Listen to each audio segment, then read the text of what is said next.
Hello everyone, welcome you all to Udit pharmacy. आज हम देखेंगे डी फार्मा सेकेंड ईयर के फार्मास्यूटिक्स 2 सब्जेक्ट के इनकम्पैटिबिलिटी चैप्टर्स के कुछ मल्टीपल चॉइस क्वेश्चंस। पर आगे बढ़ने से पहले मेरी आप सबसे रिक्वेस्ट है कि अगर अभी तक आपने उदित फार्मेसी चैनल को सब्सक्राइब नहीं किया है तो प्लीज़ हमारे चैनल को सब्सक्राइब करें, और साथ ही आप हमें टेलीग्राम पर भी ज्वाइन कर सकते हैं और फेसबुक, इंस्टाग्राम और ट्विटर पर भी फॉलो कर सकते हैं।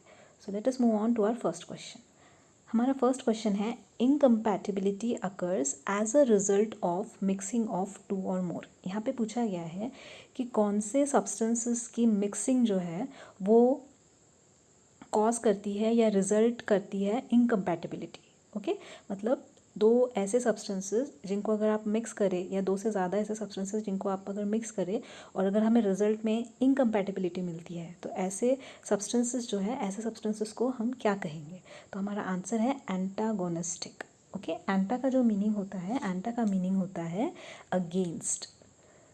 तो ऐसे दो सब्सटेंसेस या दो से ज़्यादा सब्सटेंसेस जो एक दूसरे के अगेंस्ट काम करते हैं, जब वो साथ में मिक्स कर दे तो हमें जो एक्शन मिलता है वो होता है इनकम्पैटिबिलिटी। ओके, तो बाकी के जो ऑप्शन है वो यहाँ पे एप्लीकेबल नहीं है।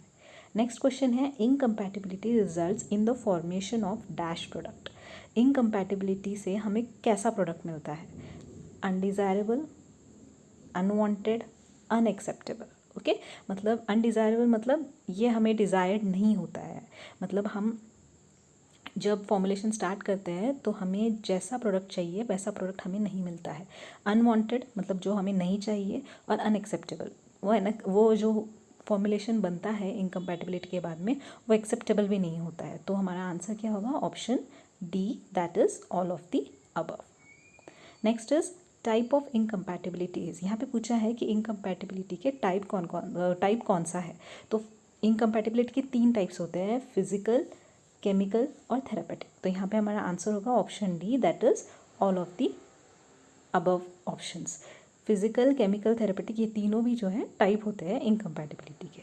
और अगर आपको ये सारे टाइप्स डिटेल में पढ़ने हैं विद एग्जाम्पल, ये चैप्टर आपको डिटेल में पढ़ना है, या फार्मास्यूटिक्स 2 पूरा सब्जेक्ट आपको डिटेल में पढ़ना है, या साथ ही आपको सेकेंड ईयर के सारे सब्जेक्ट्स पढ़ने हैं, तो आप हमारे उदित फार्मेसी एप्लीकेशन को डाउनलोड कर सकते हैं। वहाँ पे आपको कोर्स अच्छे डिस्काउंटेड प्राइस पे मिल जाएगा, जिसमें सारे सब्जेक्ट्स के टॉपिक वाइज डिटेल डिस्कशन दिए गए हैं। और इससे रिलेटेड कोई भी क्वेरी है तो आप नीचे दिए गए नंबर पे कांटेक्ट कर सकते हैं। आगे बढ़ते हैं। Physical incompatibility is usually due to. यहाँ पे पूछा है कि फिजिकल इनकम्पैटिबिलिटी जो होती है वो यूजुअली किस रीज़न से होती है। ओके, तो फर्स्ट ऑप्शन है इनसॉल्युबिलिटी। इनसॉल्युबिलिटी मतलब कोई भी सॉलिड लिक्विड में सॉल्युबल नहीं हो रहा है, तो वो जो है, ये जो फैक्टर है ये फिजिकल इनकम्पैटिबिलिटी में रिजल्ट कर सकता है। तो ये हमारा एक आंसर है। इमिसिबिलिटी जो है, कोई भी दो लिक्विड जो एक दूसरे के साथ में मिक्स नहीं हो रहे हैं, तो वो भी फिजिकल इनकम्पैटिबिलिटी में रिजल्ट करते हैं, तो ये भी हमारा आंसर होगा। और लिक्विफैक्शन और प्रेसिपिटेशन फॉर्मेशन, कोई भी दो लिक्विड है, अगर उसमें से एक लिक्विड एज अ प्रेसिपिटेट बाहर आ रहा है तो वो भी एक फिजिकल इनकम्पैटिबिलिटी है। और लिक्विफैक्शन, कोई भी सॉलिड आप यूज़ कर रहे हो किसी फॉर्मुलेशन में, और अगर वो सॉलिड जो है किसी सर्टन लो मेल्टिंग पॉइंट पे मेल्ट हो रहा है, तो ऐसे जो फेनोमेना होता है उसको कहा जाता है लिक्विफैक्शन। तो ये भी एक type of physical incompatibility, reason है फिजिकल इनकम्पैटिबिलिटी का। तो ये सारे जो ऑप्शन हैं ये फिजिकल इनकम्पैटिबिलिटी के रीजंस है।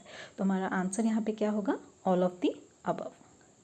Next is type of chemical incompatibilities. यहाँ पे पूछा गया है कि केमिकल इनकम्पैटिबिलिटी का टाइप कौन सा है। ओके, तो यहाँ पे जो केमिकल इनकम्पैटिबिलिटी होती है इसके 2 टाइप होते हैं। एक होता है टॉलरेटेड केमिकल इनकम्पैटिबिलिटी और एक होता है एडजस्टेड केमिकल इनकम्पैटिबिलिटी। तो हमारा आंसर यहाँ पे क्या होगा? C, that is both of the above, that is A and B option.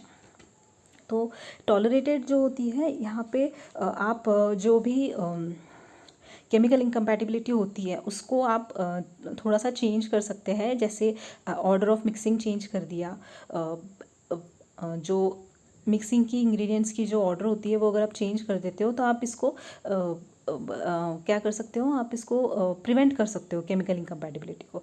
तो टॉलरेटेड जो होती है इसमें आप एक्टिव ड्रग में कुछ भी चेंज नहीं कर सकते। एक्टिव ड्रग जो भी है वो आपको यूज़ करना है, पर यहाँ पे एक होता है कि अगर आपको लग रहा है कि यहाँ पे टॉलरेटेड इनकम्पैटिबिलिटी हो सकती है, तो आप वहाँ पे ऑर्डर ऑफ मिक्सिंग चेंज कर सकते हैं। और एडजस्टेड जो होती है, यहाँ पे आप अगर लग रहा है कि यहाँ पे केमिकल इनकम्पैटिबिलिटी होने वाली है तो वहाँ पे कुछ एडजस्टमेंट करते हैं, जैसे कोई एडिशन कर देते हैं किसी सब्सटेंस का जिससे कि वो केमिकल इनकम्पैटिबिलिटी ना हो, या फिर आप सब्स्टिट्यूट करते हैं, मतलब ड्रग को किसी दूसरे ड्रग के साथ में किसी दूसरे ड्रग से सब्स्टिट्यूट कर देते हो, जिससे कि वो जो केमिकल इनकम्पैटिबिलिटी है वो प्रिवेंट हो सके। फॉर एग्जांपल अगर सोडियम सैलिसिलेट के साथ में कैफीन सिट्रेट अगर हम साथ में यूज़ करते हैं तो वहाँ पे जो है केमिकल इनकम्पैटिबिलिटी कॉज होती है। बट उसको अवॉइड अगर करना है तो आप कैफीन सिट्रेट की जगह कैफ़ीन यूज़ कर सकते हैं। अगर हम कैफीन सिट्रेट की जगह कैफ़ीन यूज़ करेंगे तो वो जो केमिकल इनकम्पैटिबिलिटी है वो आप एडजस्ट कर लोगे और वो केमिकल इनकम्पैटिबिलिटी होगी नहीं, राइट। तो ये एक उसका एग्जाम्पल है। तो हमारा आंसर होगा option C, that is both of the above, that is tolerated and adjusted chemical incompatibility. Next is, which substances causes explosion when come in contact with oxidizable substances। तो यहाँ पे पूछा गया है कि कौन सा ऐसा सब्सटेंस है, नीचे दिया गया, जो अगर ऑक्सीडाइजेबल सब्सटेंस के साथ में कॉन्टैक्ट में आ जाए तो वो एक्सप्लोजन कॉज करता है। ओके तो यहाँ पे जो हमारा आंसर है वो है पोटेशियम क्लोरेट। पोटेशियम क्लोरेट जो है, अगर हमारे फॉर्मुलेशन में पोटेशियम क्लोरेट है और साथ ही अगर कोई ऑक्सीडाइजेबल सब्सटेंस हम यूज़ कर रहे हैं तो ये दोनों अगर कांटेक्ट में आ जाते हैं तो वहाँ पे एक्सप्लोजन होगा। तो इसलिए कभी भी फॉर्मुलेशन बनाते वक्त ये ध्यान में रखा जाता है कि पोटेशियम क्लोरेट अगर हम यूज़ कर रहे हैं तो उसके साथ में कोई भी ऑक्सीडाइजेबल सब्सटेंस यूज़ ना हो। तो यहाँ पे हमारा ऑप्शन होगा ऑप्शन सी। बाकी के जो ऑप्शन है वो यहाँ पे एप्लीकेबल नहीं है। Next is, therapeutic incompatibility occurs due to the following reason. यहाँ पे पूछा गया है कि थेरापेटिक इनकम्पैटिबिलिटी जो होती है वो किस रीज़न से होती है। तो यहाँ पे 3 ऑप्शन दिए गए हैं, error in the dosage form, drug interaction और रॉन्ग डोज और डोसेज। तो ये तीनों भी जो रीजंस हैं ये थेरापेटिक इनकम्पैटिबिलिटी के रीज़न है। तो हमारा आंसर होगा option D, that is all of the above. Okay, therapeutic incompatibility जो होती है, अगर डोसेज प्रिस्क्रिप्शन में डोसेज फॉर्म में कुछ एरर हो तो उससे कॉज होती है, या 2 ड्रग का अगर इंटरेक्शन हो जाए तो वहाँ पे थेरेपेटिक इनकम्पैटिबिलिटी कॉज होती है, और अगर रॉन्ग डोज या डोसेज फॉर्म डिस्पेंस किया गया है, प्रिस्क्राइब किया गया है, तो वहाँ पे भी थेरेपेटिक इनकम्पैटिबिलिटी हो सकती है। तो हमारा ऑप्शन होगा option D, that is all of the above. Next is, corticosteroid जो होते हैं वो कॉन्ट्राइंडिकेटेड होते हैं पेशेंट्स में जिनको पेप्टिक अल्सर होता है। ओके, पेप्टिक अल्सर में जो है कॉर्टिकोस्टेरॉइड्स नहीं दिए जाते। अगर कॉर्टिकोस्टेरॉइड्स दिए गए पेप्टिक अल्सर वाले पेशेंट को तो जो पेप्टिक अल्सर की कंडीशन है वो और वर्स्ट हो जाएगी। तो इसीलिए कॉर्टिकोस्टेरॉइड्स जो होते हैं वो कॉन्ट्राइंडिकेटेड होते हैं, मतलब नहीं दिए जाते ऐसे पेशेंट्स को जिनको पेप्टिक अल्सर है। तो बाकी के जो ऑप्शन है वो यहाँ पे एप्लीकेबल नहीं है। Next is, capsule of tetracycline hydrochloride is never advise to be taken with. Tetracycline की जो कैप्सूल्स होती है टेट्रासाइक्लिन हाइड्रोक्लोराइड की, वो कभी भी किसके साथ एडवाइस नहीं की जाती।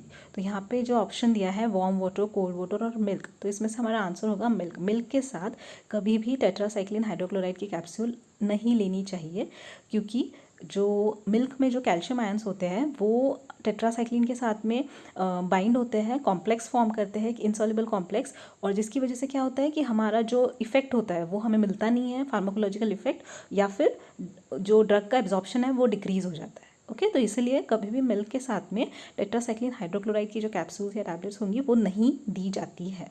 ओके, तो हमारा आंसर होगा option C, that is milk. बाकी के जो ऑप्शन है वो यहाँ पे एप्लीकेबल नहीं होंगे। Next is, physical incompatibility may be corrected by using, right.